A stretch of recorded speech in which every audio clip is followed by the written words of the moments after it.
Welcome to W&L Sports Weekly. I'm Jeremy Franklin.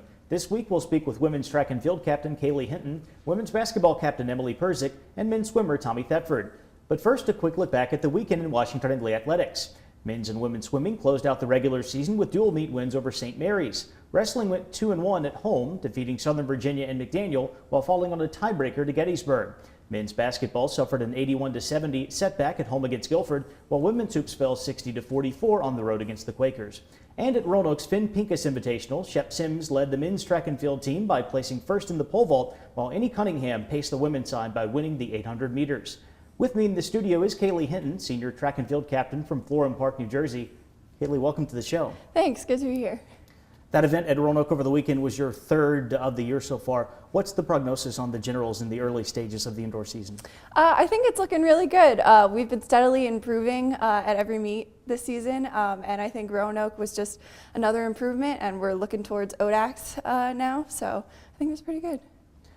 You compete in sprints and hurdles. What are your expectations for W&L in those events?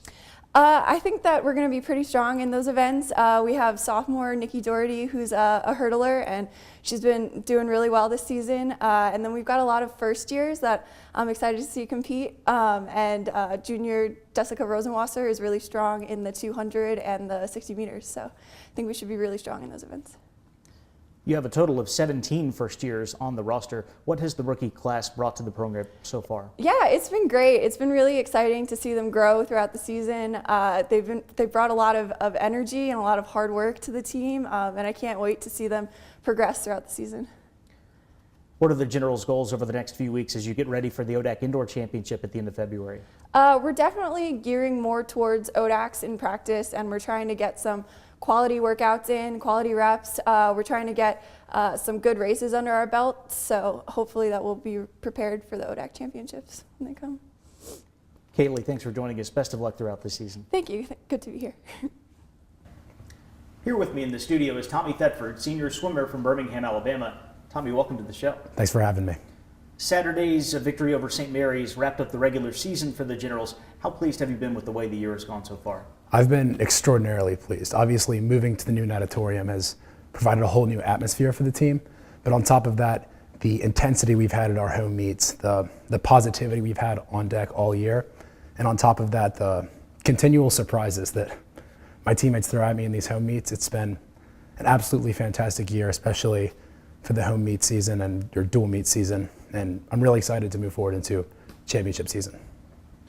Last week on the show, we asked Mara Tynan, one of the women, about competing alongside her fellow seniors. What will you remember most from participating in college swimming with your teammates and classmates over the past 4 years? So my classmates, it's been a very interesting ride. We kind of started off with this big class, and now we've thinned out a little bit, but we've seen some really amazing change over the last 4 years. The team's been through some ups and downs in terms of atmosphere, team results, everything. And my classmates are really the only ones I've shared that with, and they've showed me that real change in a team environment is possible. And I think that that will always stick with me no matter where I go.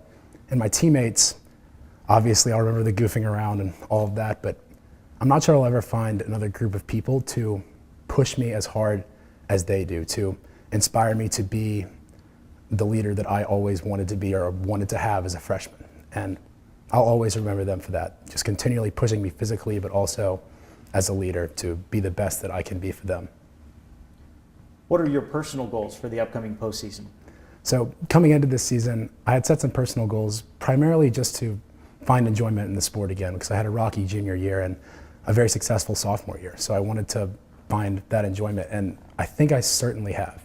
However, moving forward, things change, and you obviously look ahead and want to see yourself to be the best that you can be. And I'd be lying if I said that I wasn't looking at my sophomore year to improve upon. So certainly looking to perhaps take down a few of the school records I set sophomore year, but most importantly, I want to send a relay to NCAAs for the men's team. I've always wanted that since I've been here, and I think this year we have the best shot we've had since I've been at W&L. I'm really excited to see what the guys can do at ODACs. What needs to happen for the Generals to be performing their best when you get to the conference championship next week? Yeah, so firstly, I think we need to put a lot of trust in what we've done.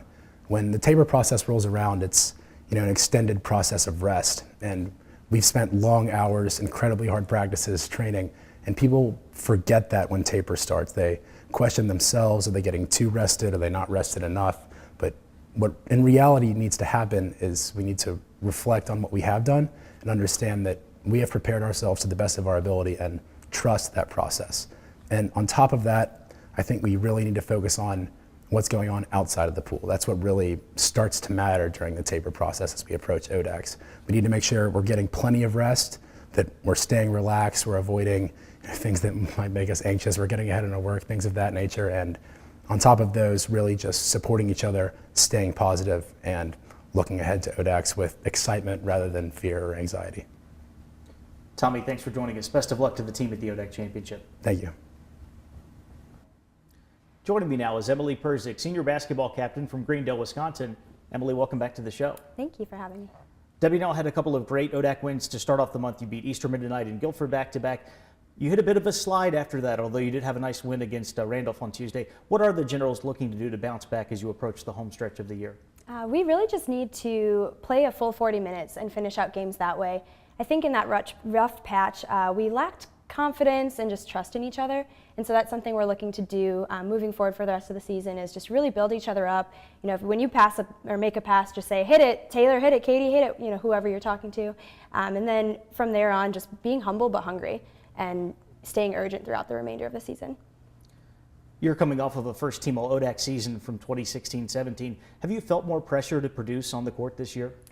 I think any senior in their last season probably feels a lot of pressure to perform well. It's kind of their last chance to do that for their team. But I think, I maybe started the season feeling that sort of pressure, and it kind of resulted in playing scared and having less poise and just playing and having fun on the court. And so instead, it's been more enjoyable to set up my teammates and look to really focus on the defensive side and let things come. And so I think any win is a true team win, and that's, I think, been evident in how we've been playing lately.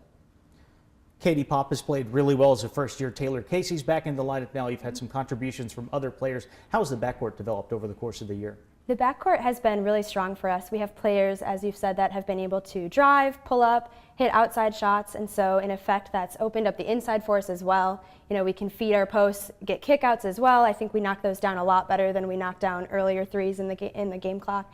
And so, as you've said, we've had some really great players come in, some returners get healthy again, and I think that's been really important for ourselves and having more success coming up. The conference seems to be very balanced from top to bottom this year. How confident are you that the Generals can make a run in the ODAC tournament? Yeah, the conference right now is wide open. There is not a single team that seems to be the true conference pick right now to win the title. And so we're really excited about that, but it just means that we have to take every game as seriously as we truly can. We have lost a few games to teams that we didn't really think we would lose to or didn't expect to lose to, and so every game is just as important as the next. And I think as long as we can take that kind of urgency into the tournament, I have a lot of confidence that we can come out on top. Emily, thanks for joining us. Best of luck with the rest of the season. Thank you. Here's a look at the upcoming weekend. Men's and women's track and field head to the JDL Fast Track in Winston-Salem for the Camel City Invitational. Wrestling will travel to Westminster, Maryland for Centennial Conference matches against Stevens and the Merchant Marine Academy. And there's a Saturday basketball doubleheader at the Warner Center with both teams taking on Virginia Wesleyan. The men's game tips at 2, followed by the women's contest at 4:30. For W&L Sports Weekly, I'm Jeremy Franklin. Thanks for watching.